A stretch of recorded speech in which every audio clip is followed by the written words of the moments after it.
Halo semuanya, apa kabar? Semoga baik-baik saja ya. Perkenalkan, kami dari kelompok 8. Nama saya Herdi Julian dan sini kita akan membahas aplikasi desain berbasis komputer. Ada dua jenis yang akan kita bahas. Yang pertama, CorelDRAW dan Photoshop. Yang pertama itu CorelDRAW. CorelDRAW adalah aplikasi desain berbasis vektor. Jadi, aplikasi ini memiliki bermacam-macam versi ya, mulai dari versi yang pertama sampai yang terbaru sekarang versi 9X. Jadi keunggulan dari aplikasi ini yang pertama yaitu adalah memiliki banyak fitur-fitur sehingga membuat editor lebih mudah. Dan fungsi dari aplikasi ini sendiri yang pertama adalah membuat desain logo. Jadi bisa dibilang membuat desain logo di CorelDRAW ini cukup mudah ya, karena CorelDRAW sendiri memiliki banyak fitur yang cocok untuk membuat sebuah logo atau tulisan. Dan yang kedua yaitu membuat brosur atau undangan. Jadi tidak hanya memiliki fitur untuk menggambar, tapi di sini juga CorelDRAW memiliki font-font yang beragam sehingga memungkinkan kita membuat sebuah undangan yang cukup menarik. Yang berikut adalah membuat desain sampul buku. Karena di CorelDRAW memiliki fitur yang cukup lengkap sehingga memiliki teknik pewarnaan yang lebih sempurna. Terus yang berikut itu membuat ilustrasi. Program ini cukup dapat diandalkan ya, karena praktis sehingga lebih cocok untuk membuat ilustrasi. Yang kelima itu membuat kartun, gambar animasi. Jadi CorelDRAW juga memiliki fitur membuat karakter animasi atau kartun.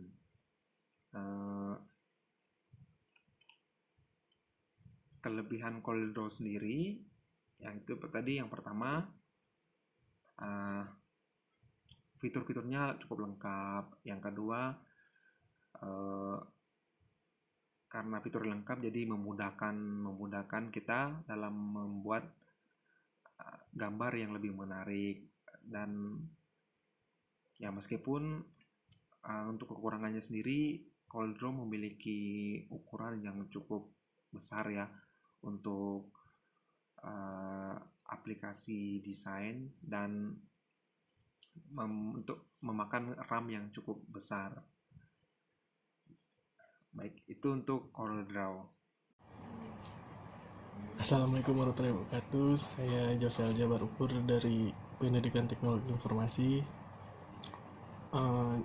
Jadi di sini saya adalah salah satu dari kelompok 8 mata kuliah manajemen pelatihan.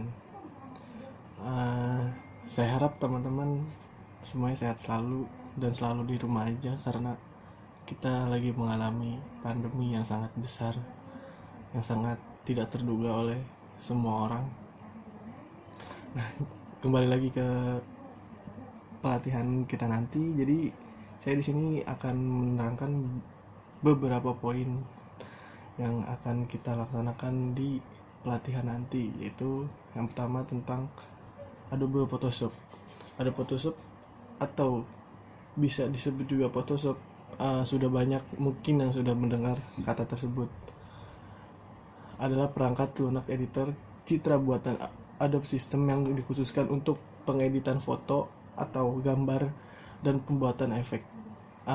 Perangkat lunak ini banyak digunakan oleh fotografer digital dan perusahaan iklan, maupun mahasiswa-mahasiswa kayak kita atau adik-adik tingkat kita yang masih SMK atau SMA.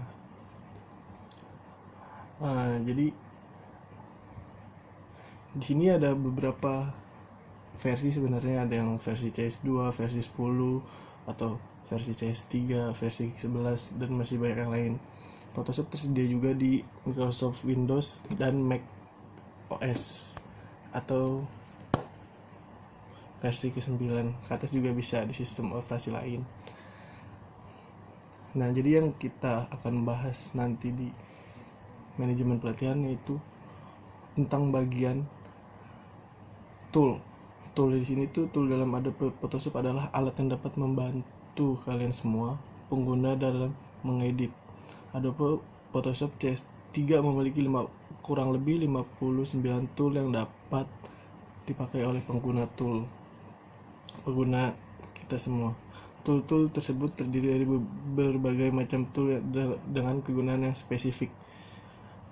Beberapa tool yang ada di Photoshop yaitu ada antara lain, yang pertama ada Move Tool, History Tool, Erase Tool, Pad Select Tool, Direct Select Tool, Pen Tool, Shape Tool, Brush Tool, Audio Anesthesia Tool, Eyedropper Tool, Measure Tool, Text Tool, Hand Tool, 3D Object Rotate Tool, 3D Rotate Camera Tool, dan masih banyak yang lainnya. Jadi sebenarnya nanti kita akan mengulik lebih dalam berbagai macam tool yang sudah disediakan oleh Photoshop pas saat nanti kita pelatihan nanti untuk membuat ya kita poster atau banner saat nanti pelatihan. Nah, nanti juga ada beberapa pengertian dari bukan hanya Photoshop saja, ada juga dari CorelDRAW nanti yang akan disampaikan oleh teman saya. Yang satunya ada juga kelebihan kekurangan antara CorelDRAW dan Photoshop nanti juga akan dijelaskan oleh teman saya. Nah, sekian dari saya, kurang lebihnya mohon maaf apabila ada kekurangan. Mungkin nanti pas saat pelatihan nanti akan ada materi dari kami, PPT dari kami yang untuk mempermudah teman-teman semua. Kurang lebihnya mohon maaf. Assalamualaikum warahmatullahi wabarakatuh. Hai teman-teman, Assalamualaikum warahmatullahi wabarakatuh. Gimana nih kabarnya teman-teman? Saya harap kalian sehat-sehat aja ya. Harus tetap semangat di tengah pandemi yang bergejolak. Dan tetap di rumah aja. Jadi sebelumnya, perkenalkan nama saya Dian Indrawati dari Pendidikan Teknologi Informasi, salah satu anggota dari kelompok 8. Nah, di sini saya kebagian tugas untuk menjelaskan hasil akhir dari pelatihan online yang akan dilaksanakan di Google Classroom. Jadi sebelumnya di sini saya akan memaparkan tujuan dan hasil pembelajaran atau pelatihan online desain grafis. Hasil yang ingin didapat itu ada dua. Yang pertama, membekali keterampilan desain agar profesional dalam bidangnya dan dapat berperan aktif dalam mengembangkan keilmuan yang sudah didapatkan. Yang kedua, memberikan kemudahan pembelajaran bagi peserta untuk mengoperasikan aplikasi CorelDRAW dan Photoshop. Jadi kece banget kan hasil yang ingin dicapai. Jadi kami mengharapkan teman-teman fokus dan semangat dalam mengikuti pembelajaran daring desain grafis ini. Itu aja sih dari saya, kurang lebihnya mohon dimaafkan. Tetap semangat, tetap jaga kesehatan, tetap di rumah aja, dan jangan lupa cuci tangan. Nah, itu aja sih. Itu aja. Pokoknya jaga kesehatan aja lah. Dah. Assalamualaikum warahmatullahi wabarakatuh. Tetap semangat.